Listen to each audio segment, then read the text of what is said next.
Why are the people in these freshman classes exactly the same every year? And look, you got the vegan holy man, the boring blowhard, the angry lesbian. Professor?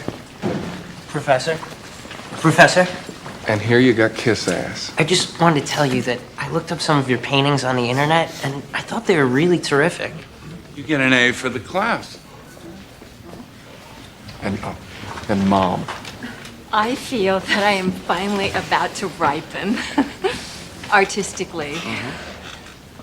Mom's youngest just left the nest, so she's ready to explore her creative side.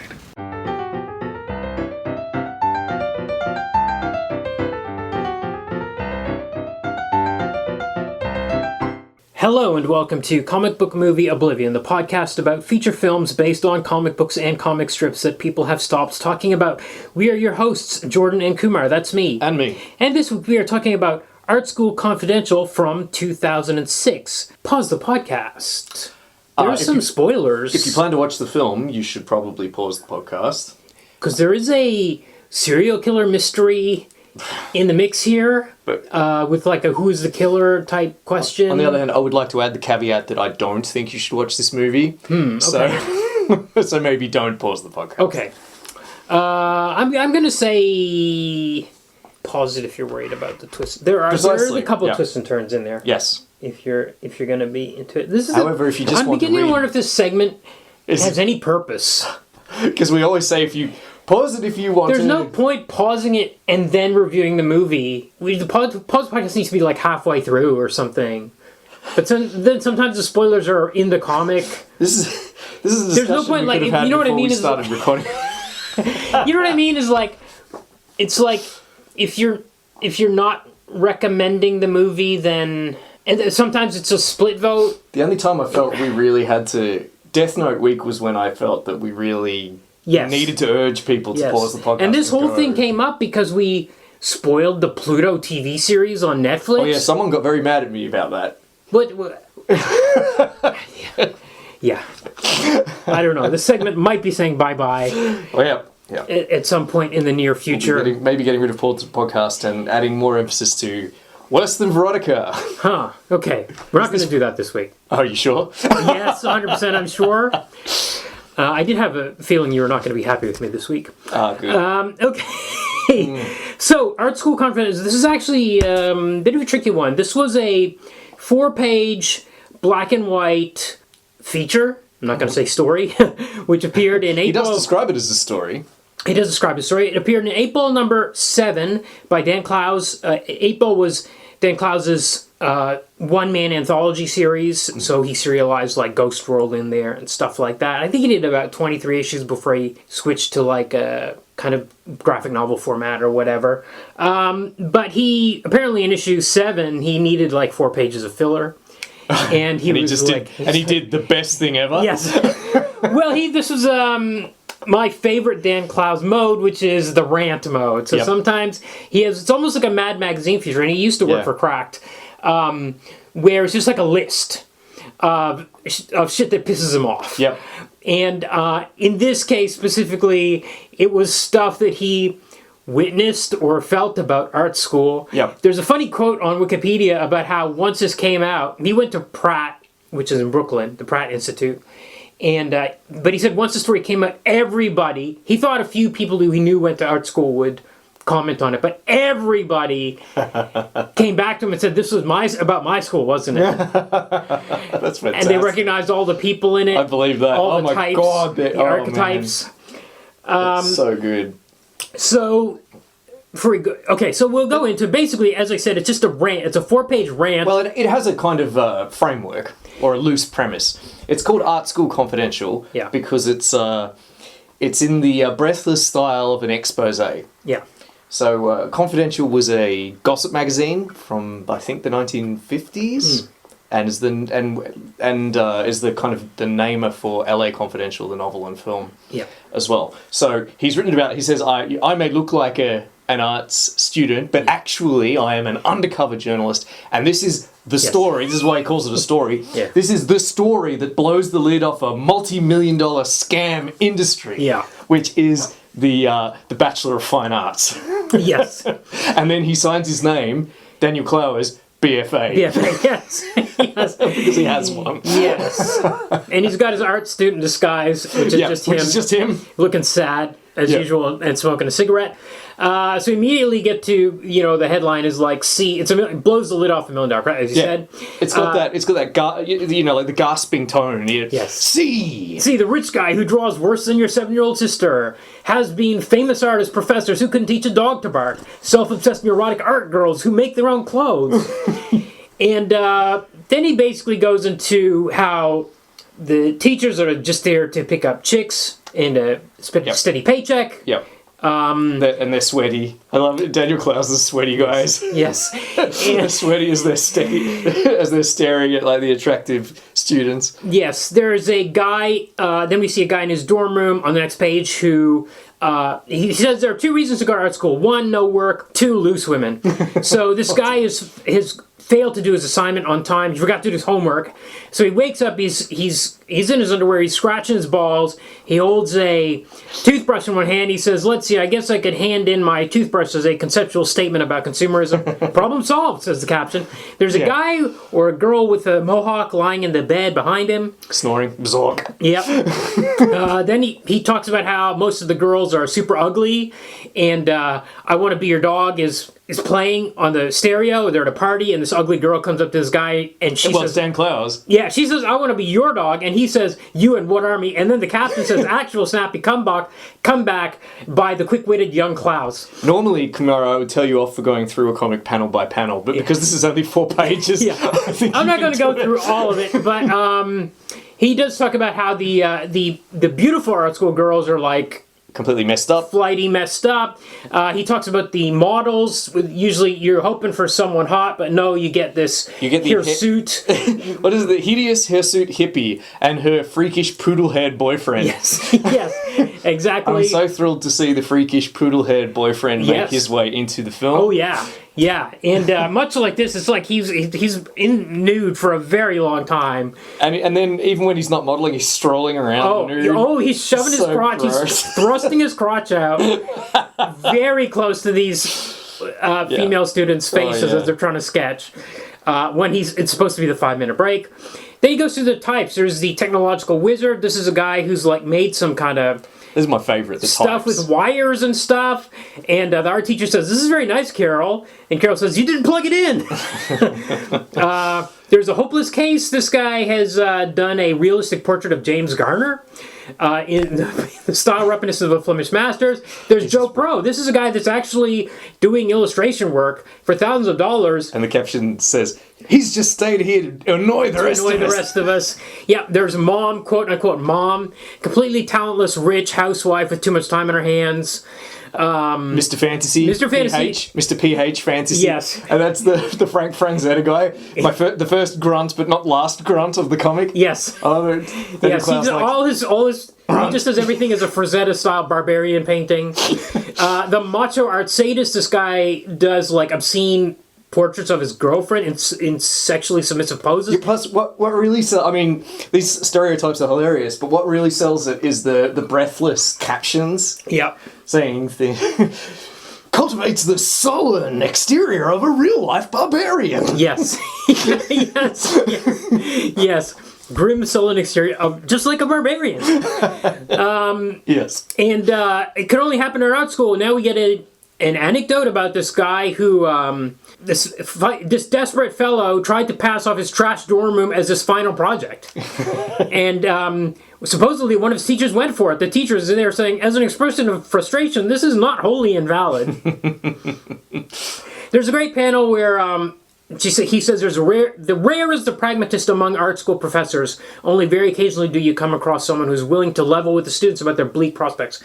And she says only 1 in 100 of you will find work in your chosen field. And the thought balloons coming out of every student in the room is, I'll be that one. I'll be that one. Yeah. Yep. So good. And he talks about how your talent is less an issue, more is how much you can talk the talk, the art school talk. But my favorite line is, If you must go to art school, for God's sake, make the most of it. Seldom, if ever again in life, will you be afforded the chance to scrutinize such an array of losers in an environment that actually encourages their most pretentious inclinations. Then you see this guy whose art project is called a sculpture, quote-unquote sculpture, is called Tangerine Amoeba Apartheid Heartbeat 4, and it's the old tampon in a teacup trick. And this was actually used in Ghost World. Right. Well, oh, right. Okay. There is I'm not a surprised. lot of these gags ended up in Ghost World. Wow. Yeah, I don't like, remember. Like the, well... In the film kind or of, the comic? The film. They were Right. like, they lifted, because I think one of the girls ended up going It's a shame to art that school these over the gags summer. didn't make it into Art School Confidential. Yes. We'll talk about that. Yeah, but the tampon in a teacup is definitely one that ended up in the Ghost World movie. Right. When they were looking for gags to put in there. He says there are works of art I'd give anything to see again, like this pointless clown drawing, etc. There's this one guy that has like just keeps inept drawings of pinup girls copied from Gallery magazine is how it's described. If you're in art school, bring a camera to class and use it. Get the most out of your tuition dollar. And then he says that if you decide to make it through all 4 years, you have 2 fabulous jobs to look forward to. Either 1, retail sales and art supply store. Grunt. Or assistant art director, i.e. paste-up artist. And he's saying, I hope I die soon, as we're looking at this guy. And then there's one girl who's flipping burgers and says the only thing... Remember, the only piece of paper less valuable than one of your paintings is a BFA degree. Yep, and it's on the wall behind her as she's flipping burgers, which Yes. is a bit mean, but oh well. And if you're lucky, he points out you could become an art teacher yourself, and then you'd have, quote, then you could always... Sweaty again. Yes, and Sweaty also art he's hitting on women again.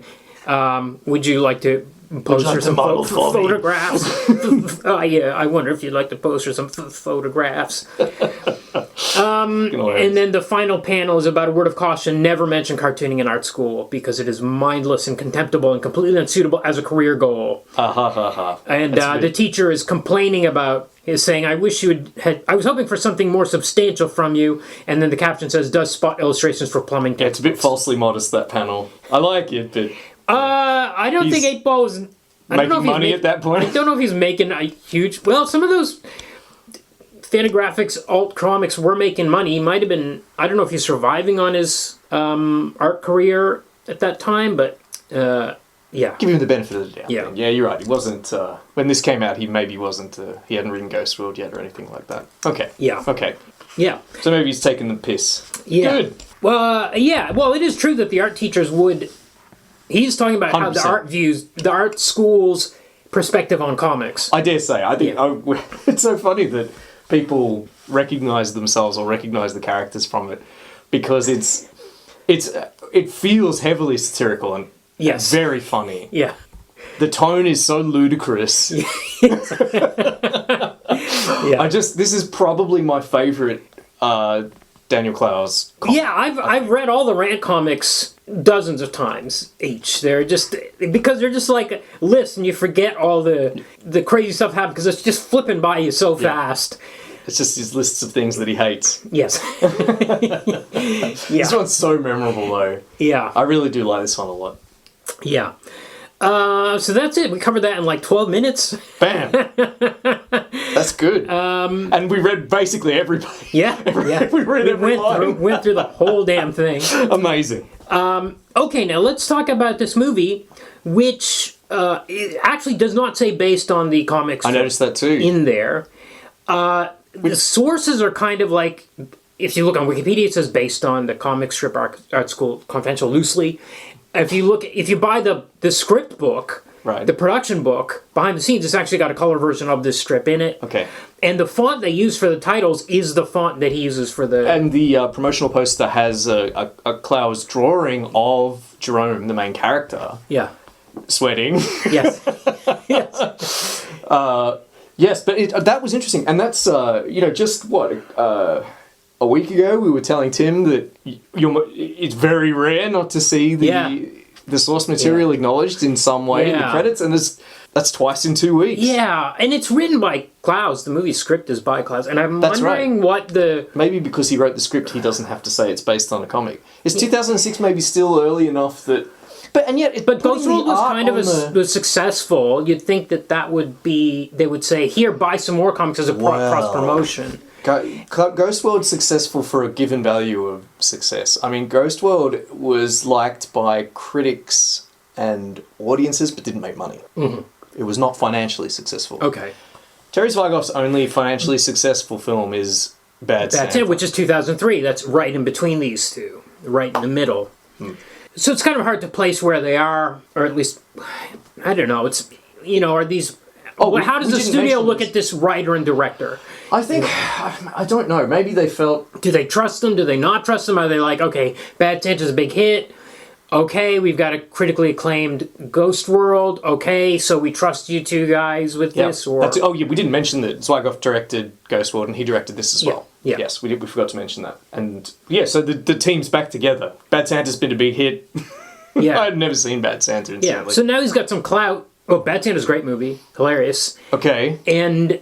Is it... Okay, well, okay. It's... So I guess they've got clout. They can kind of say, well, we had wanted to do this more Ghost Worldy type of movie. So maybe they've gone back to... I don't know. My theory would be that he didn't feel it was necessary. Maybe because he wrote the script. Yeah. He doesn't have to say, I'm basing it on my own comic. Yeah. If he wasn't obliged to acknowledge himself, why bother? I would have done it to sell more issues of the comic, is what I'm that's a good leading point. to. But anyway... Maybe, that's a strong reason why you would. My theory would be maybe to not... This is pre-Marvel, this is pre-Iron Man, so maybe someone, a producer... Some suit somewhere is saying, don't acknowledge it as so a they're comic. trying to, they're trying to make it more legit, which is actually what the last panel of the comic is like. Art school does not take comics seriously. That's right. Comics never mention comics in art is a trash school. medium, so it's consistent with the theme. Yeah, okay, so we get a cold open. There's this art nerd. He's a little kid named Jerome. The bullies are beating him up. Yep. To get revenge, he makes a drawing of a toilet with a bunch of balls of shit falling on the bullies. The bullies notice him drawing. They come over. They beat him up again. Yeah. During like presentations in history class or something, he presents himself as Picasso. We get a voiceover saying, "I'm a genius. I'm the greatest artist the world has ever known. I get all these women." Yeah. All this kind of stuff. Well, that's what he's saying, right? Yes. Is there an actual voiceover at this point? Well, it's his presentation. Oh yeah, he's presenting. It sounds like it's a voiceover, but then we cut into the scene. We see it's a little kid presenting himself as Picasso. Everybody else in the class is dressed like Abraham Lincoln. It's like a slow cut. We hear him narrating his presentation before we see it. Yeah. Okay, that makes sense because a voiceover is something which I think would have helped this film. Yes. Actually. Yes, I agree with that. And when you said that there was voiceover, I was momentarily shocked. But it's not technically. It's a false voiceover. Yes. You're led to believe it's a voiceover. Yeah. It's not actually. It's this kid doing a presentation, Jerome. Then it's 6 years later. He's in high school. He's trying to choose a university. He's got this pamphlet for Strathmore. Yep. And it's got the art program has a picture of like a model who's modeling for art class on the back. A photo of a model. A photo of a model, and he's smitten with the model and this beautiful woman in the photo. Yes. And he's like, I want to go to Strathmore. This bully, this big jock comes up and says, hey, Jerome, you dummy. And he's like, what are you going to do next year? He's like, I'm going to go to art school. And the dummy snatches the picture out of his hand. He's like, what kind of school has teachers that look like that? And he's like, that's not a teacher, that's a model. And the bully tussles his hair and is like, you're all right, Platts. and wanders off. It's very weird and funny for me. It's an odd scene. I did like that this bully had this strange change of heart.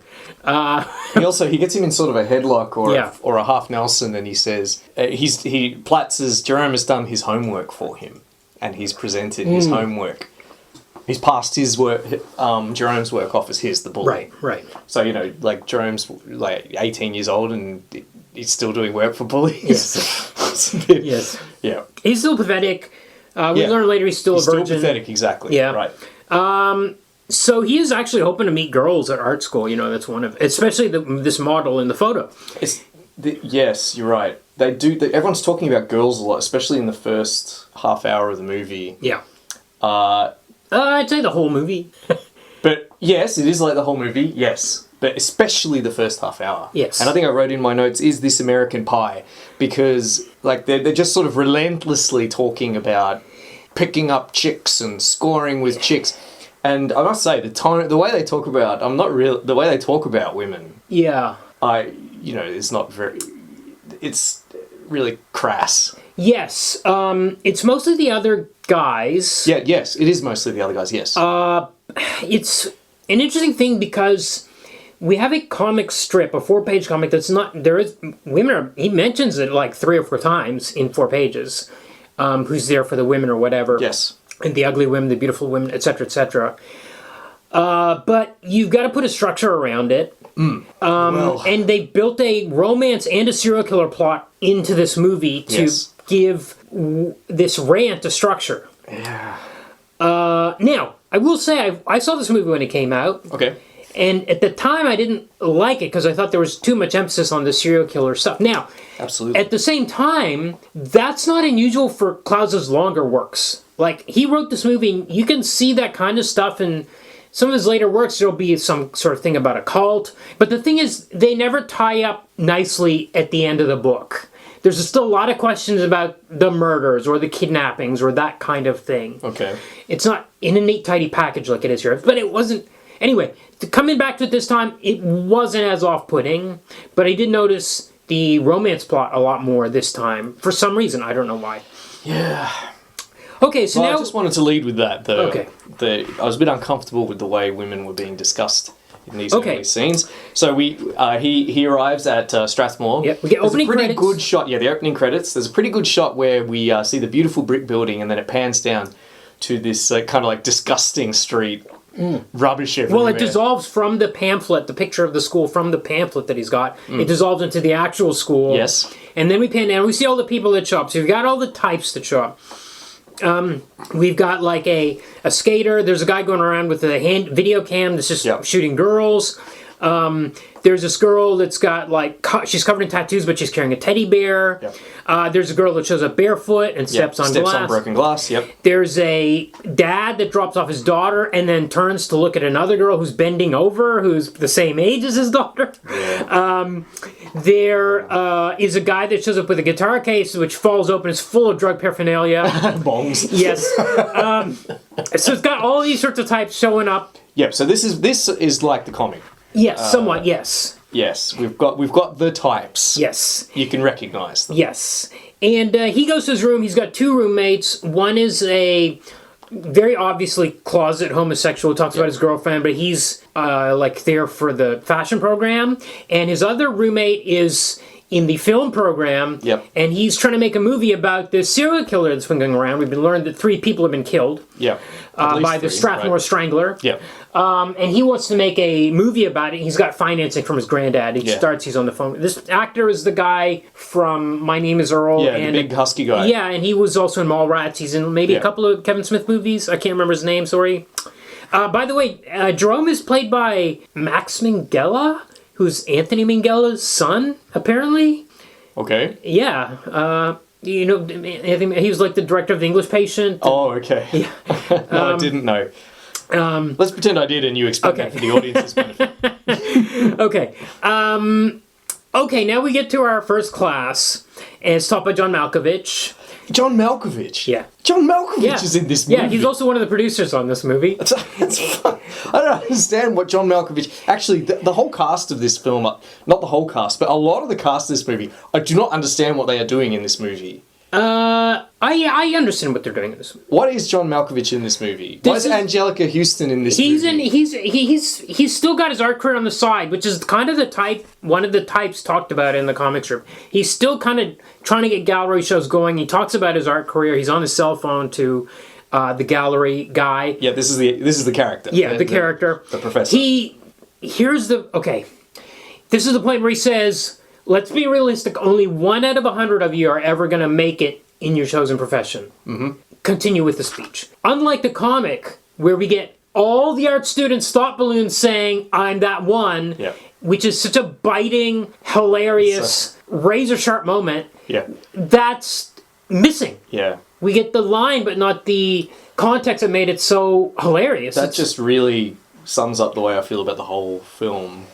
I think. We have these cosmetically similar lines from the comic, but it's missing the Yeah. piercing kind of satire Yes. that's present in the book, which I think is helped a lot by the comic specific things like captions Yeah. representing Yeah. an over a monologue, Yeah. internal like speech, thought balloons, the captions with arrows, the labels. Yeah. All of this comedy which works fantastically in the comic. Yeah. This sort of aping the jokes, and not even for the whole film. I reckon that only the first 20, 30 minutes of the film look anything like Art School Confidential, the comic, where we meet the types. Yeah. We hear things like that speech, and then from then on, the remaining hour of the film is all caught up with the murder plot, the romance plot, Yeah. and sort of like an extended kind of meditation on who is successful in the art world and who isn't. Yeah. Yes. And it didn't feel like the comic. The comic is obliquely about that. It's about that in a satirical way, about who's successful, who's getting the praise, that kind of thing. It's the guy who's successful in the comics is the one who has the gift of gab, who can talk. He does mention that, art. but that's sort of like a one-panel throwaway. Yeah. It's really kind of like an anthropological exploration Yes. of this crazy environment that is Yes. art school. Yeah. And the film is only like that, I think, for the first Yeah. act. Sure. But also, another thing I want to mention about him giving this line right in the opening scenes of the movie, Clowes describes this type of teacher, the realistic, the pragmatic teacher, as a rare one. But we've got Malkovich first, giving the only 1 in 100 will make it. It almost should have been, we should have had some of the flakes first. Yeah, the flakes But the thing first. is, Malkovich himself is a flake. Yes. Because That's true. he draws triangles. Yes, which we learn much later. He does these. He paints triangles. For 25 years, he's been working on these triangles. Yeah, and he says to... This line actually made me chuckle. Unfortunately, for a film billed as a comedy, I did not laugh at all. I knew you weren't going to laugh, and I laughed the whole way through. Well, not the whole way through. I laughed enough. That's what I would say. You know what? I can tell you the two gags I laughed at. Okay. The triangle one, which I'll return to, and the one that's right at the start, where the guy that was arrested... So a guy gets arrested for putting on a art gallery, which is just sort of like inflammatory statements Yes. stenciled on white background, on white canvas. Yeah. Things like shoot cops and Yeah. eat the rich or something. Anyway, the cops show up and they kind of arrest him aggressively, and maybe thinking he's the Strathmore Strangler, or maybe just because they're... Oh, you don't like cops, huh? I think they were looking for the strangler. My impression was they were looking for the strangler, but then they just busted him for... Because the cops in this movie are all ACAB pigs, for sure. Yes. Yeah. Yes. Absolutely. Yes. And anyway, Jerome says, "Oh, what happened to him?" It's like he got out and then he electrocuted himself doing a kind of like an art display. Yes. And he he goes, "Hit the juice!" And then sparks fly off him and there's a hard cut. Yeah. And it felt very modern, like a TikTok. So Right. he gets sort of like a hard Yes. cut. Yes. I laughed at Yeah. that. And the other one is where John Malkovich says, I was one of the first people to do that. Meaning triangles. Right. Yes. and I read Roger Ebert's review of this, and Roger Ebert mentioned this joke specifically, and he said, "The first since Pythagoras, presumably." Yeah. So he's got in the drawing class where they're waiting for the model to come out. This is where that nude model comes out. It's the dude with Yep. the hair. The character is called Leslie. Okay, yes, that's right. Because he says, okay, because Yeah, 'cause I Malcolm mentioned says, that- Leslie, come out, you think, and this beautiful girl stands up, and you're like, okay, it's going to be her. Yeah. No, then this guy comes out who looks like a Daniel Clowes character. He looks exactly like the poodle-haired boyfriend. Yes. Even facially. Yes, yes. It's not just that he much has like the- the Satanists in Ghost World. Yes. They found some people that really looked the part. Amazing how much this guy looks like the character from the comic. The actor is called Ezra Buzzington. Okay, Great name. okay. He was in Ghost World as well. Okay. He played a character called Weird Al, which I don't remember who that is. Huh. There are a few people that have come back from Ghost World in this. Yeah. Oh, really? So then... There's at least two, maybe three. Wow, well, we're going to have to add him to the list. One major one, one minor one. Of course. We'll get to the major one. Okay, so now we get all the types. Well, He makes a friend. character called Bardo. Right. And So he's kind like of a stoner type, I He's guess. sort of sardonic misanthrope. Yeah. A bit like, again, this feels a bit like Ghost World. And Like he keeps quitting and restarting in a different major. Yeah, and he has a lot of negative things to say about the people in the Yeah. class. So he comes in. Now we get all the archetypes. Yeah. So we get the. Well, we get them again, but this time they're being narrated rather Yes, than just that's visually right. presented. Yes. So this is working a little bit more like it should, I think. One particular guy that comes in, he labels a weirdo. He looks like the most normal guy in the world. We're not sure what he's in an art class. His name is Jonah. We learn much later. Yes. Played by Matt Keeslar. Matt Keeslar. Oh, you got this, didn't Yes, the Knob Baron, Fade Rotha Harkonnen himself. He was the best of the Fades, of the 3 Fades we've had on film. He was absolutely the He's a best. great Fade. He was totally jacked, wearing gorgeous clothes. He was the way Fade was supposed to be. I agree. Yeah, so he shows up. He's this supposed weirdo. He looks like a total straight. And then we get a scene where I think Jerome says something like, "I wish everyone would die." I forget why he says that, but I don't know if he says. Well, we hear that in a later scene from another guy. okay. Yeah. Okay. That's not in this. Oh, yeah, you're right. First. No, I'm jumping ahead. Yeah. All right, go on. So and we get some of the sculpture classes run by this guy named Okamura, and there's one of the types is the kiss-ass student. He says, "When do we have to submit our assignments?" And he writes on the board, "I don't care." Is that what he writes? Yes. And then meanwhile, Bardo has made this terrible pipe. I think this is ready to go in the kiln. Yes. He says. Yes. He's also made a vulva. Right. And he suggests that he suggests that Jerome go and talk to this beatnik chick. Yep. And she's, I guess, what we would call a goth type. But he goes over to her and she says, "You have beautiful eyes." And then we cut to them in her apartment, And she's bawling her eyes out. she's bawling her eyes out. And then he tries to pat her on the back, comfort her, and she screams, and then she laughs, and then cries and she again. really cries. So she's the from the character. This is a character from Yes. the book, from the comic. The beautiful one that has so much emotional. Yes, but she comes back in 2 other scenes, and she is actually pretty good, I think, as an actress in those when she comes back. And he also ends up dating this. Because Bardo says, "Go for a freshman." He goes to his freshman. She's like playing with all her stuffed toys on her bed. Yeah. We kind of go through these types as well. It's kind of working this first 20 minutes. It's going to run out of steam at this pace, Yeah. unfortunately. Okay, we need another art teacher played by Anjelica Huston, as you mentioned, from the Addams Family. Yes. So she's back. She was Morticia Addams, obviously. She's still all class. Really great. She only has 2 scenes in this movie, but she's great in both of them. Only 2 scenes. Wow, Yeah. it's so weird. So strange. There's some big names in this movie, and I mean, John Malkovich is in it a lot, Yeah. but he doesn't do any John Malkovich stuff. It's a really subdued role, and the only thing he really does is, John Malkovich's famously intense kind of. I've seen him do roles like this. I think he has some... Oh, of course. Range But if you've in got this John, regard. if you've got John Malkovich, I mean, you want him to be giving a famously kind of like an intense performance. Yeah, he doesn't really do anything. He sort of hits on Jerome a He bit. hits on Jerome. He comes on to him in his house. He says, "I'm happy to help you inside or outside of class." And you think that's going to go somewhere. It doesn't. Heaps of things in this don't go anywhere. It's so frustrating. Okay, now So the frustrating. all the students are getting ready for this talk that's going to be held by this artist, Marvin Bushmiller, Played by Adam Scott from Madam Web. He's Uncle Ben in. He's Uncle Ben. in Madam He's also, we haven't done our Star Trek actors in a while, but he is in First Contact.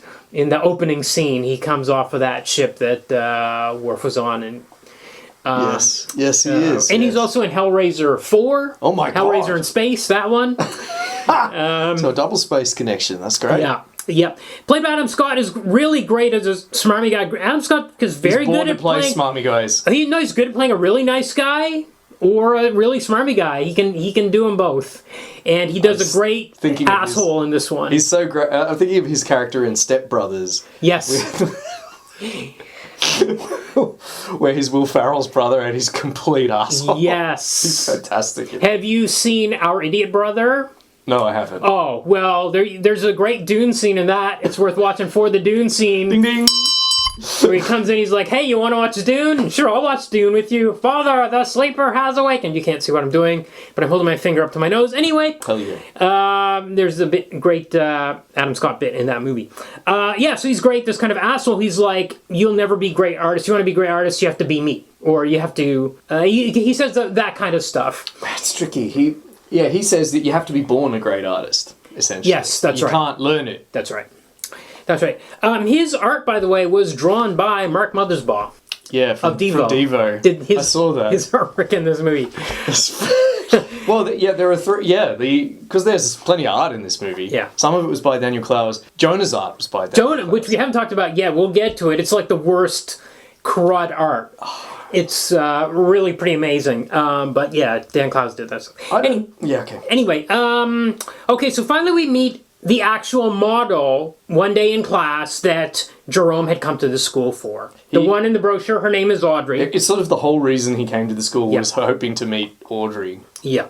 She's named after Little Audrey, the comic strip character She who was was later in Harvey Comics. She wears a locket with little Audrey Yes. on it. Yes. It's really odd.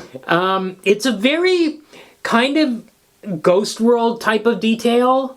Like this weird, like, pop cultural focus. A weird over-focus on, ironic focus on a pop cultural item that's pop trash, if you know what I mean. Yeah. So he draws her. There's a funny line in here where when they take a 5-minute break, and Bardo says, I'm going to go to the bathroom, can I borrow this too? About the drawing that Jerome has done of her. Yes, because she's a nude model. She's played by Sophia Myles. Yes. She'll be back. She will be. Yes, I noticed that. I did notice she'll be back in a later episode, which we won't discuss at this point. Because we'd have to ring the bell. We have to ring the bell. She's beautiful. Yes. And So we play Beethoven's Emperor Piano Concerto when she appears and disrobes, which would have been great if it was the only time we heard that particular right, concerto, right. but unfortunately they just keep using it for the rest of the movie. right. Over and over. Yeah. Okay, now Bardo takes Jerome to the house of this old dude This named Jimmy, played by Jim Broadbent. is... Okay, I've been complaining, but anytime Jim Broadbent is on screen, I fucking loved it. Yeah, he's great. He's really amazing. great. Even better than Adam Scott. Oh yeah, I think they're both. What the hell Great, is Jim actually. Broadbent doing? Yeah, of course they're both great. And Malkovich is great, and yeah, and Malkovich is fine, but I feel like a jobber could have done Malkovich's role. I don't understand why you've got John Malkovich in this role. right. I see what you mean. But Jim Broadbent is fantastic. He's playing this jaded, Super bitter former student of Strathmore. must have been like well, it's hard because Jim Broadbent has looked 80 for Yeah. 50 years, right? Yeah. So he's still doing a British accent. So A little bit. I think he's trying to cover it a little bit. I'm not sure what he's doing with his accent. he just delivers the most amazingly profane, cynical, bitter Yes. dialogue. Yes. He lives in this. He's the one slum. that gives the line about the whole world should burn Yep. Oh, you're right. It is him. and die first, because Jerome picks up that line and delivers it in class in the next scene. But in this scene, he's like, art is like crap, or what are you doing? You're never going to get anywhere, kind of stuff. He has this filthy. Yeah. Anyway, he's hilarious. Anyway, the whole scene lasts about 5 minutes, and at the end, Bardo has had to bring him vodka, sort of like to buy access to his Yes, apartment, that's so right. that they can sit In his presence. and like Bardo is just thrilled listening to like the hilarious shit he says, Yes. and poor Jerome is kind of feeling really bludgeoned Yeah, by these kind of crude, awful things he's saying. yeah. Because he's mocking him, he's mocking his taste in art. He's telling him that to be Picasso, an artist... what is he called? Prick asshole? Prick asshole. He tells him that he's an ugly dwarf who never had an original thought in his life, Yes. I think is what he said Yeah. about him. It's telling him that to be an artist has nothing to do with making art. It has everything to do with kissing ass. I get that's sort of layout. That's like that panel in the comic, I suppose. And then he says, all right, show's over. And he kicks him out. Yeah. It's so great. Yes. So great. Yes. So I think it's shortly after this we have a evaluation of student art in Malkovich's class. We get all the students' art is up on the wall. This one girl, Flower, has drawn this kind of terrible, scratchy stuff. It's the kind of stuff Clowes talks about in the comic strip. It's just nonsense scribbles. And people are like, oh, it's innocent, or it's got a naturalism about it. It's humanist, they call it. Yeah. And Jerome is outraged. Is like, how can you not see it? This is obviously trash. And he's drawn this very realistic drawing of Flower. And they say, oh, a machine could have done that. They're all pouring scorn on it.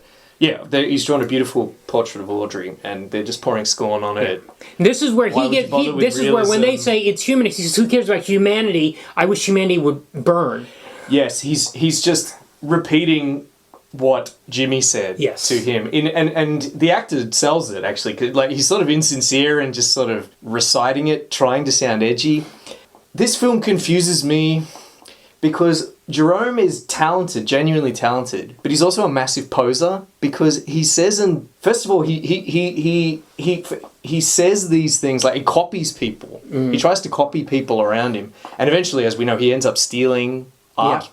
And we have also, I know this woman's done a self-portrait, and it's like scribble, as you said, but and everyone praises it and pours scorn on him. But I watch this scene and I just think, fine, they're fine. This is what you kind of do in school. You try and find meaning in things that don't. To me, this scene feels really unpleasant. I know what I'm supposed to think. I'm supposed to side with Jerome, and I'm supposed to judge the preachy, wanky art students for loving a shitty self-portrait that looks like a 3-year-old did it. But, art's subjective. I don't like the mean-spiritedness of this scene. It feels very different from the comic, which had this hilarious, ironic tone. Now I feel like we've moved beyond that.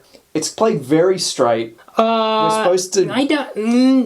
I'm disagreeing on the... I think the comic is mean about this type of art. I think it very much is like, it's the rich guy who draws worse than your 7-year-old sister. Yeah, but it's a throwaway line. I mean, yeah, I know, but I feel like when you're seeing it for real, and you're seeing real people... I don't know. It's hard to say because you see the students' hurt feelings. Yeah, that's it. Yes. I guess is maybe the issue. Why put that in? I think this film would have worked a lot better if it had been more jocular and less earnest. And as I said earlier, I think we really needed Jerome to have a voiceover. Yeah. Comically, I think that would have worked a lot better if we'd sort of heard. This is a thing that's been done in films, Yeah. This kind of, how you say, investigative tone. Off the top, what did it? Mean Girls did it. It's not the best part of Mean Girls, but her character. What's her name? In Mean Girls? Yeah, I don't remember. Who's the actor? Lindsay Lohan. Lindsay Lohan. Yeah. Lindsay Lohan's character. She's just got back from Africa. Yeah. And she has these voiceovers where she talks about the students at the school as though they were wild animals. I think Easy A does too, right. And I have a feeling that this usually happens in female-centered narratives. I think I've mentioned this on the podcast before. Oh, yeah, because I'm thinking there's a very specific the Nanny male Diaries screenwriting thing. Actually, Scarlett Johansson.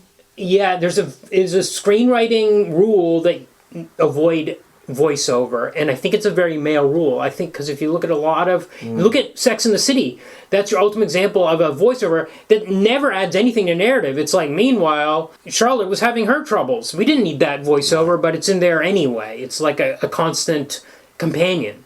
I think, I feel on the. I'm not saying that's the reason it shouldn't be in this. I'm saying I think it should be in this. I think it should be in this movie. Yeah, okay. Yeah, I really. But I think that's maybe why they just didn't. It just never occurred to them. I just don't. Yeah, it's funny because Clowes wrote both. Maybe he felt like he couldn't. Pull it off. Maybe one of the producers said, "Don't do it." Well, maybe Don't put a voiceover in. Don't know. It's tough because I think it really would have helped some of the jokes but would have needed a. I don't know. I'm not sure because I don't know what the structure of it would be. Like, would it be his diary, or is he just speaking to the viewer? And also, in this scene, what's going to are we going to have no reaction in class while he's looking at the art, but we get the voiceover of the reaction? Is that? I'm not sure that that's the right solution either. Yeah, I don't know. I think if we'd seen him staring at it and he'd been thinking things rather than saying it and crushing this girl and having her weep, if he'd just been thinking, oh my god, this looks like he just can't hold it in anymore. He does try to hold it in for a while. Okay, so meanwhile there's a restaurant in town which exhibits art called Broadway Bob's. Yep. And they're going. So Audrey actually goes with. She has to go see a show, not really a show, but there's art on the walls. And so she invites Jerome to come with her. Right. He's excited to go on the date with her, of course. She's noticed him because she liked his art. His art of her, yeah. So, although... And we learned that her father Jerome's peers don't... Oh, yeah. Her father is a pauper. Sorry, go ahead. It's fine. Jerome's peers don't like his art, but That's Audrey right. does. That's right. They think it was drawn by a machine, as they say. But it reminds her of Picasso, absurdly. Yes. Yes. So here, art is going to win Jerome the girl. It's sort of like this is what's interesting. Yeah, it's what he's hoping will happen. Yeah. Yes, and it is what's happening too. Yeah. Yeah, at the moment, but it shifts later on. So her dad is a pop artist. They meet him on the way. He used to be successful, played by the DEA chief from Breaking Bad, that guy. This guy, actor is called Michael Shamus Wiles. Okay. He has had a long career of playing heavies, right, cops, right, authority figures. So this is a sort of change for him. Yeah, it is. Yeah. Middle ranking, right. Yeah, beat cops, thugs. He is a comic book movie Oblivion all-star. Oh!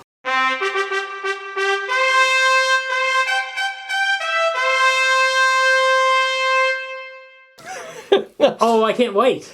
Is he as of this week or in the future? As of this week. Oh my god, okay. So he's Donald Baumgarten, an artist in this film. Okay. He was in Steel. Okay. As Skinhead 2. Whoa! And he was in 2017 Death Note. He was the police chief. No way! Yes. That's awesome. We haven't had an all-star in a long time. That is great. Well, he's not the last one in this film. Oh, okay. All right, so we get to Broadway Bob's, which is run by Steve Buscemi. The other all-star. Ghost World? Yes. What's the other one? He was Khrushchev in Death of Stalin. Of course!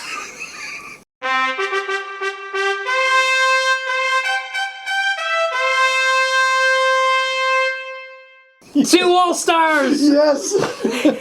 Oh, I forgot all about that. That is excellent. Oh, great. Okay, I don't think we need to go into this Broadway Bob scene too much, but basically, if you get shown at Broadway Bob's, you're basically on the step to a career as an artist, like making your living as an artist. Yes, and the person that gets the best mark... The best marks at the final show of your grade gets selected to be displayed at Bob's, and then that's your stepping stone to a career, because even the Adam Scott character had displayed at Bob's. Yes. And that's how he got his step up. This is when we finally see Jonah's art, I think, in this scene where he's drawn this, car. It's terrible drawing. A car, actually drawn by Dan Clowes. Yeah.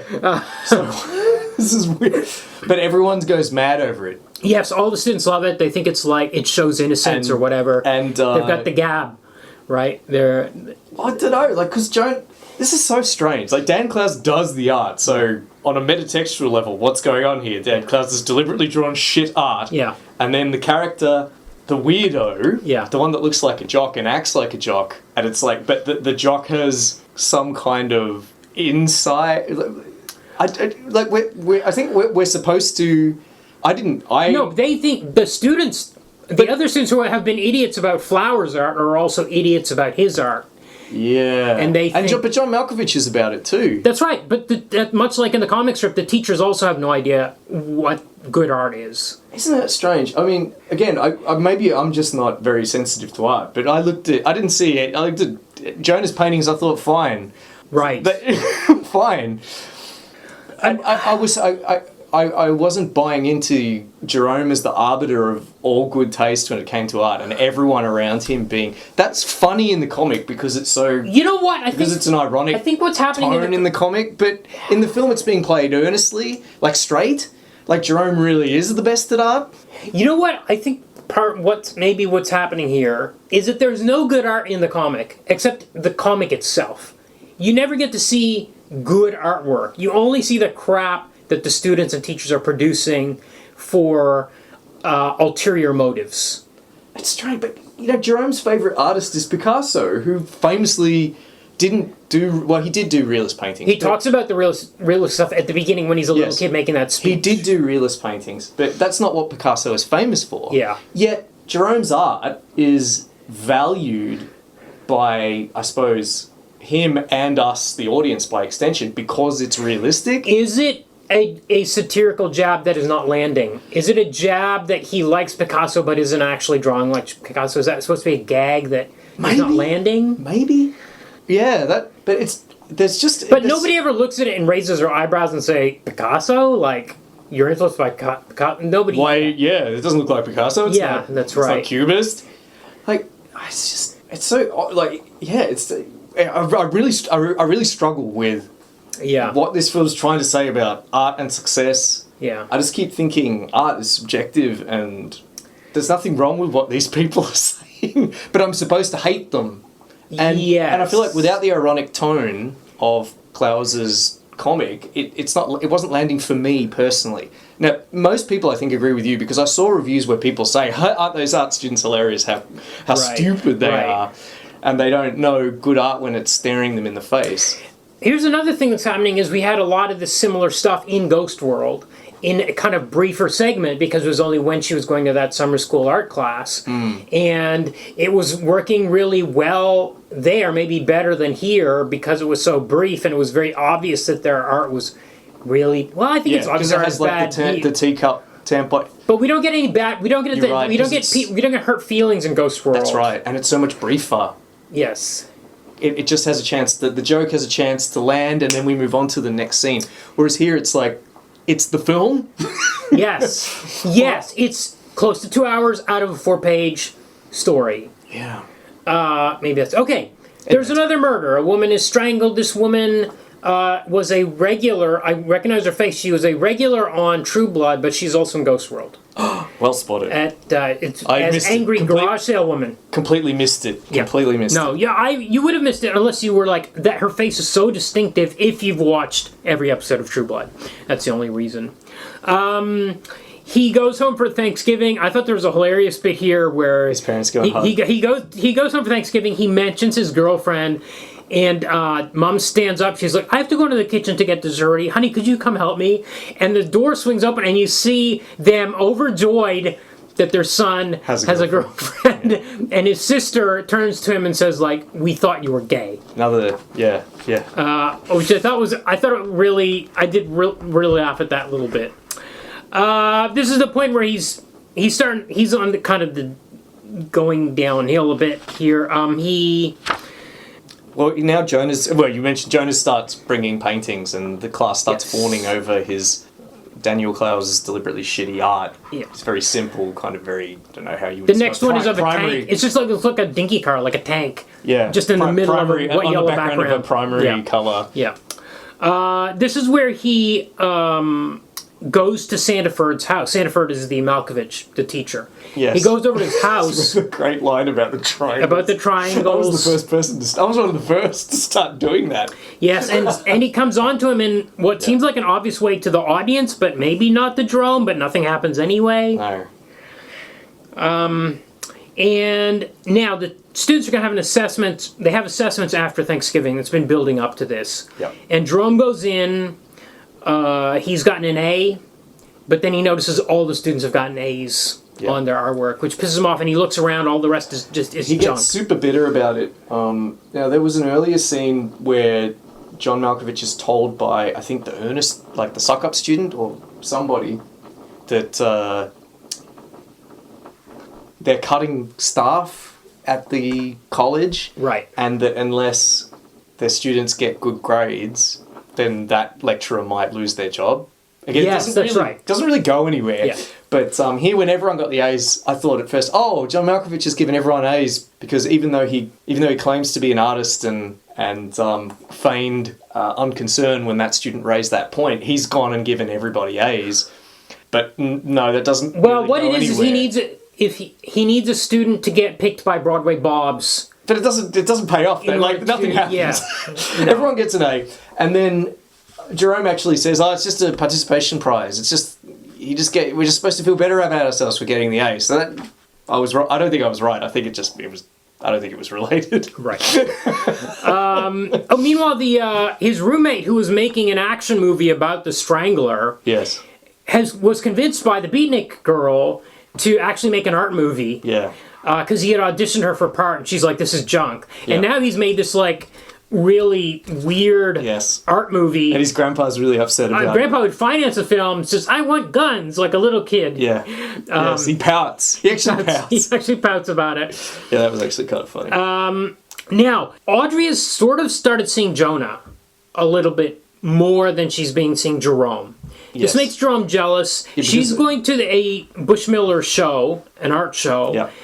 Jerome is desperate to get into the show. I couldn't figure out quite why he wanted. Because he actually literally goes on his hands and knees and begs the gallery Yeah, it's owner. not really clear why. Maybe because he doesn't want Audrey and Jonah to be alone together. Or I don't that's silly. think Or he maybe knew that because Jonah was going to be there, because when he Oh, yeah. finally is allowed in as a bartender, and then when Jonah walks up, he's actually kind of surprised that he's there, it seemed like to me. That's true. I had trouble reading Yeah, I think this. you're right. Yeah, it doesn't. But it's just, he's getting more depressed about this relationship because she's going more towards Jonah than him. And Jonah is, he's square jawed. Yeah. Cleft He- chin, Yeah. tall, He's blonde. Fade. He's the Knob Baron Fade He's Routha. Fade. So Jerome, he's getting bitter about this. He goes over to see Jim again.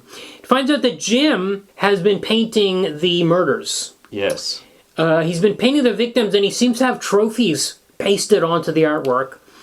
And he gives one of these paintings to Jerome as a gift. Yep, after Jerome sort of expresses some nihilistic sentiments about not caring if he lives or dies, which is kind of Jim Broadbent's philosophy. Yeah.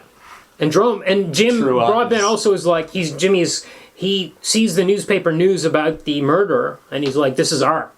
Like, the murder is art. He Yeah. makes some comment like that. Interesting comment, considering it was probably Jimmy that was doing the murders, Yes. although it's I not think- confirmed. I think it's strong. I think it's very heavily implied. Yeah. But that's why it's odd that he was talking about himself like that. I guess because they didn't want to spoil the reveal at that point. But he's sort of saying, "Oh, this is art. This guy is doing art." Yeah, no, I think he's talking about I himself. mean, he's talking about himself. It didn't Yeah. feel that way when I was watching No, it. I felt, especially when you see the artwork, I think that's because the whole movie you're not sure it does play kind of whoddunit for an hour. You're Yeah. like, is it Adam Scott? Well, Is he the killer? yeah. Or I think is we're it, supposed to think it's Jonah. I think for a long time because he. yeah, or is it? Yeah, that's right. He's introduced as the weirdo. Right, because when Jerome had made that comment about Flowers' artwork and said, "I hope the whole world dies," Jonah came up to him and said, "Yeah, man, I agree with you." Yeah, I completely agree. Yeah, And you're like, and you're wow, like, "Oh, that's a maybe this really is the guy. weird thing. This guy, maybe this guy's the killer." But no, it's because he's an undercover cop. Yes, we learned like 20 minutes from the end. We learned this guy's an undercover cop. By meeting his family. Yes, that's right. Fucking weird. Yeah, yeah. So that's almost. So yeah, Jim Broadbent gives him... Jerome takes this picture, which he's been given as a gift, and he hangs it up in the art room or in his. I'm Yeah. not sure where, but Jonah comes in there and starts taking pictures of it. And you're like, oh, Jonah is the killer who's obsessed with these pictures, the paintings of the Yes. victims. That's what you think. But then next scene, we see him. He's painting. He's very sincere about. He actually believes in his artwork, his crap paintings of. This is a strange thing. Again, He has become. He's so deep undercover that he actually wants to be an artist now. This feels mean too because he's got like a wife and a young kid, Yeah. and he's gone, as you said, he's gone native almost Yes. at the art school, so he's not paying as much attention to his wife and child as he should. And then his awful colleagues show up. They're all like scumbag cops. They're calling him like a queer and all this stuff. And what am I supposed to think about this? Like, the film his art's supposed to be shit, and yet he's he's kind of like a character from the comic where someone who believes utterly in their own He's like the ability. Frazetta guy, kind of. He's a guy that believes utterly in his own ability, yet is clueless about the fact that he sucks. Yet he's so passionate about it, and we find out that he has this jock background. So presumably, like, he's become a cop, he's square-shouldered, probably played sport in high school. He's never had an opportunity for his artistic self to express itself, and art school is giving him that opportunity. We see him working really hard on his paintings at home. His wife's saying, why do you need to keep working on it? You know, it just needs to be good enough to put on display. You're a fucking undercover cop. Yet he's thriving in this atmosphere. I don't understand why the film is doing this. There's something wrong here with the cops complaining about his art. Yeah. Because they're also the bad guys of this movie. They're pigs. Yes. So they should maybe... It would be better if they thought it was good artwork. Yeah, exactly. So instead of thinking it was bad artwork. I feel like this film cannot make up its mind what it wants to say about art, the artistic process. It's driving me nuts watching it. Okay, so what happens is Jonah, the big show's coming up, so Jonah ends up stealing... Or Jerome. Jerome ends up stealing the rest of Jim's artwork, drops a lit cigarette on the carpet as he's leaving. We get a close-up of that. Yes, pretty clear what's about to happen. Yep. So he leaves with all the artwork. I think that's the same scene. Yeah. Yes, it is the same scene. Yeah. He's come to get it. He wants to buy it. Yeah. And Jim Broadbent says it's not for sale, and then he kind of changes his mind when Jerome blows cigarette smoke in his face. Yes. Yeah. He's so get that cigarette away from me. Do what you like with my paintings. Yeah. Interesting thing for the guy that was kind of like utterly cared about nothing but art. Yeah. He just says Jerome can take it. Yeah. Okay, strange. Also, Jerome, the only talented artist in the whole film, is stealing. I think that makes... I like that in the context of the movie because it shows that his talent is irrelevant. Being a good artist is irrelevant in the art world and art school, which is true in real life, not just in this movie. That's not what makes or breaks him, and he's so frustrated by that. I like the fact that he stole art, even though he's good at art. That's fair. But also, unfortunately, so much of the rest of the film is putting Jerome on a pedestal as the only real artist and having us judge the people that judge him. I feel like it's not really fair to try and have it both ways. Okay, I'll disagree with that, but okay. Cool. So we have the show that other students hate his artwork, his stolen artwork. Yes. So I liked this actually because the cliched thing would be for everyone to love the stolen artwork. And then, so this is the Hollywood thing, right? Everyone would love it, he'd win the award, and then he would have a crisis of conscience, come clean, and Audrey would love him for coming clean, even though he's disgraced. No, everyone fucking hates it. Yeah, they hate it. I did like that. One girl calls it totally September 10th. What does that mean? I took that as pre-irony, like post September 11th. Everybody would have been like serious about violence and stuff like that, whereas this guy was kind of reveling in it. But that was an interesting line. So it was an interesting line. I remember that. But but his art doesn't get chosen to be shown on Broadway. Jonah's art gets chosen. Yeah. And Jonah says, "I won," and he's like proud of his artwork. Yes. He is. And that he's an artist and now. He's kind of torn. Yeah. He knows he has to go after Jerome because everyone's decided that art has pretty much tipped the cops in favour of thinking Jerome did the crimes. So Jonah's supposed to go and arrest Jerome, essentially. And yet he's torn because he also has a lunch date with Broadway Bob to talk about his show that he's going to get at the gallery. Yeah. And he's sort of walking to it, and like Audrey's dragging him. She says, "You can't be late for this." Bob hates it when people are late. And he's like, "I've really got to go talk to Jerome." And then he sees, I think, a mugging gone wrong. He flashes his badge. He tackles someone shooting a gun. But it's actually just Jerome's roommate's film that he's shooting. Yes. He breaks like the security guard's arm. Yes. Well, Leslie also is acting in the movie. Yes, that's right. Oh, he's a sound guy or something? Right. He's running the camera or something. Yeah. Okay. Yeah. So that was funny. Yes. And then the other cops, his asshole co-workers arrest. Yeah, he's about to kill himself. It seems like he's about to jump off the roof. Jerome's about because Jonah's succeeded. Yes, and he's lost Audrey, etc. And he's going to kill himself. The cops grab him before he can. He's arrested. He goes to jail, but this causes interest in his artwork. So much so that he's selling huge numbers while he's awaiting trial. And, his lawyer says, this is absurd. It shouldn't even go to trial. There's no evidence. Yeah. There's so many holes in this case. Yeah. And the owner of the gallery that showed Adam Scott's work, the one that looked down on Jerome and made him work behind the bar is now his representative. And Yes. is like cringing and crawling and begging him to sign paperwork and keep producing art. And he can do so much.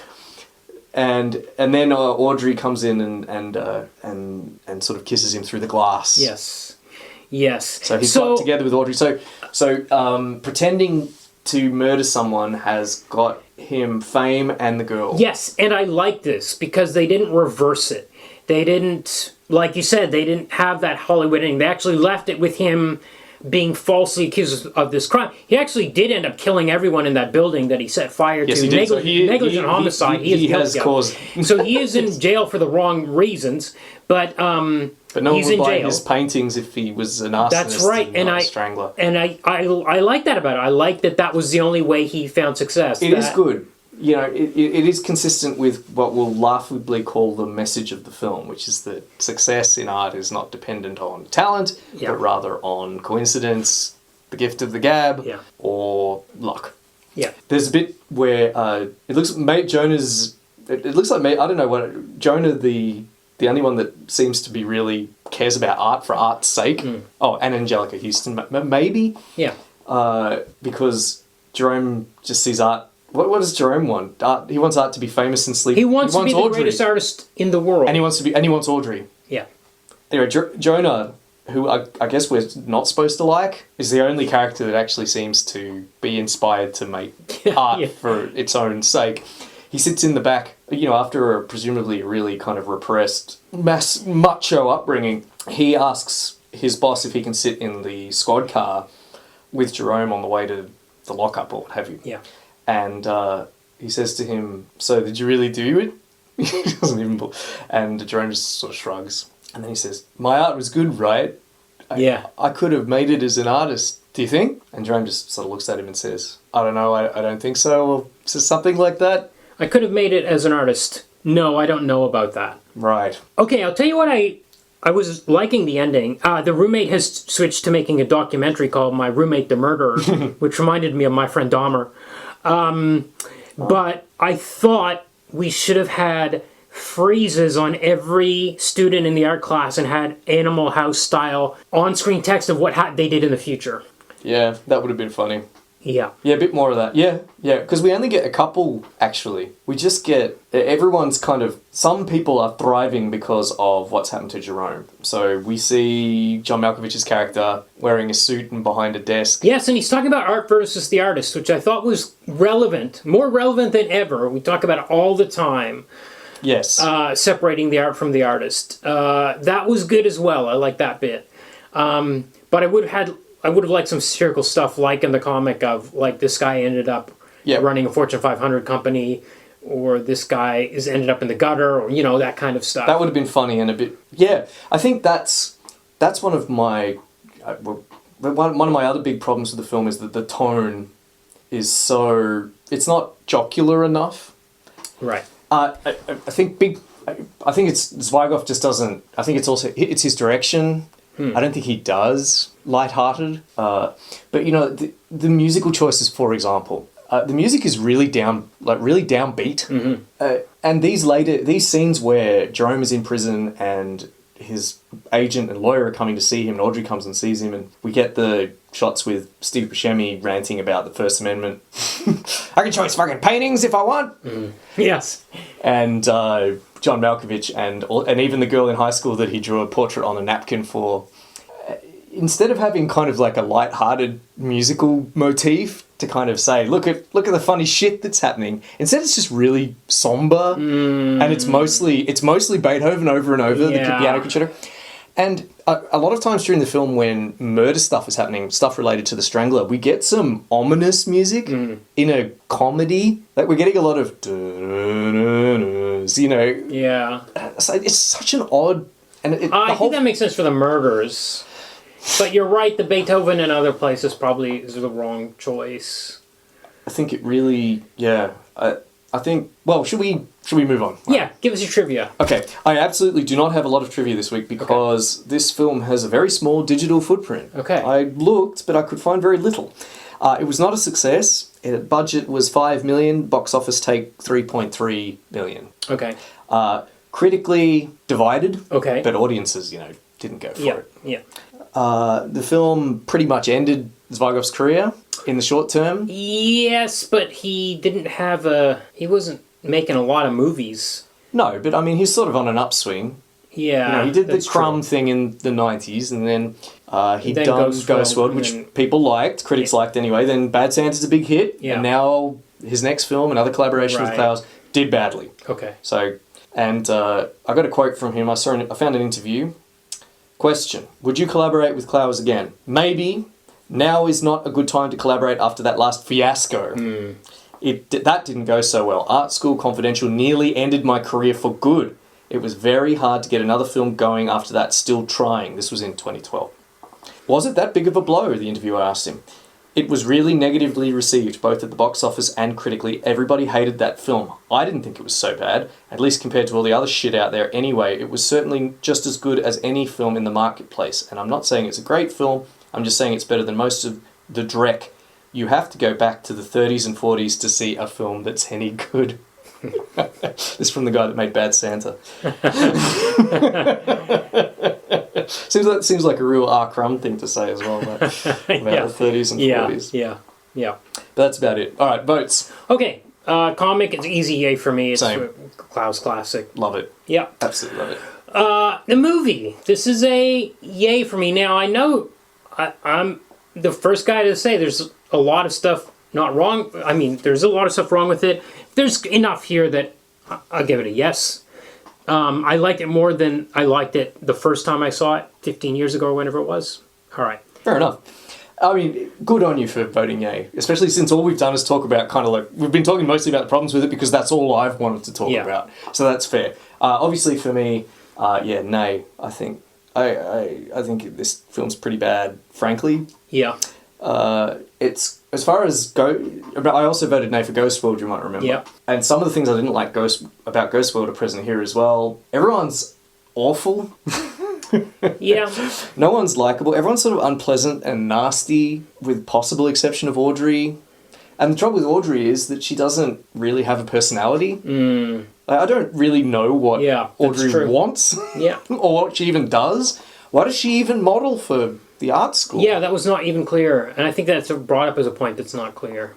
Yeah, it's a shame. I think that the tone... I didn't laugh enough for a comedy. I think the tone is too downbeat for it to kind of work. And the soundtrack, as I said, I've got a real issue with the soundtrack. So, no, it's maybe I just don't really like Zwigoff's style because I didn't like Ghost World for similar reasons. But yeah, that's no.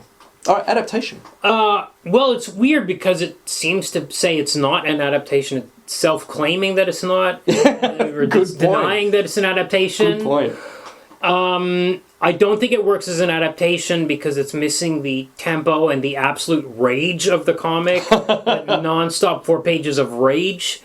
The tone is completely different, which is one of my hang-ups, is the tone and the themes. And, again, even having the good art in there, Jerome's good art is kind of contrary to what the comic was about. Clowes is never saying my art is good. No. In the comic, he never has. In fact, he even has a bit of a dig at himself with that final panel about the and in the middle panel where he makes that gag about you in what army? I want to be your dog. You in what army? Actual comeback by the young Clowes. Yes. So it's a big nay. And of course, he's not really. He really did get a BFA.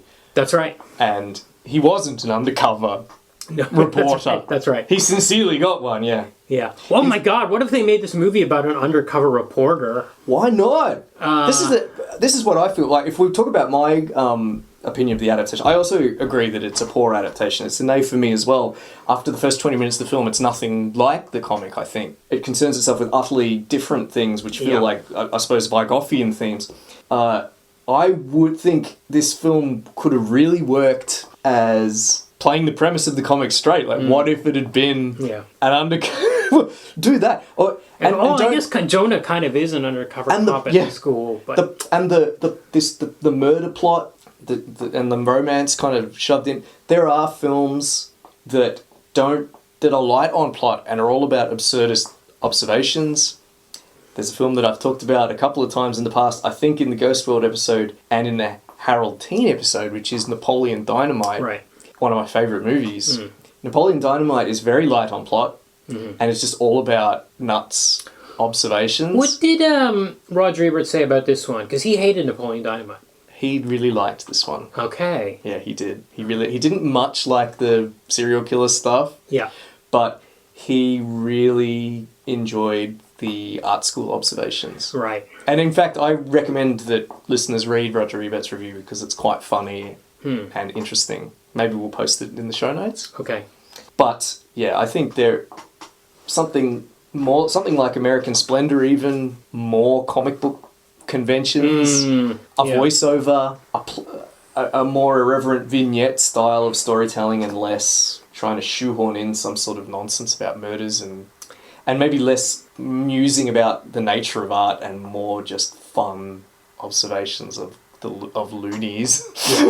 a more light-hearted, fantastical tone, because I mean the comic is pretty fantastical, right? Although these were real people, they're not being presented as real people. They're being presented as caricatures. Yeah.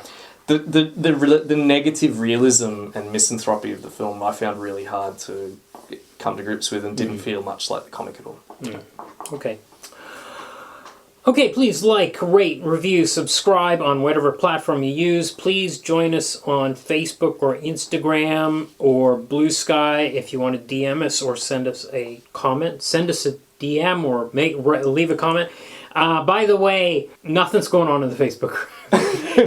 Since you stopped going there, they're not even getting views. My posts are not even they're getting 0 views. Not even no likes or comments. Nothing's happening. We really were just screaming at one another. And I'm absolutely I'm still posting on there, and they're getting it's so sad. I'm just absolutely done with Facebook. Okay, please email us at the email address in the show notes. And please join our Patreon at patreon.com/comicbookmovieoblivion, all one word, no underscores or dashes or anything like that. Help us keep the lights on. Yes. Is there a DVD of this with a director's commentary? I would have really liked to have listened to it. We actually need the money for some episodes that are coming down the line next month. But before we get to those ones, we're going to do the 2 Judge Dredd movies next. And just be aware, if you're listening to this in real time, there may be some skip weeks because the holidays are coming up. But we're going to try to maybe keep it down to 1 skip week. Maybe if we're really diligent, we'll miss 1, maybe 2. But either way, our next 2 episodes are going to be Judge Dredd and then Dredd. Amazing. Can't wait.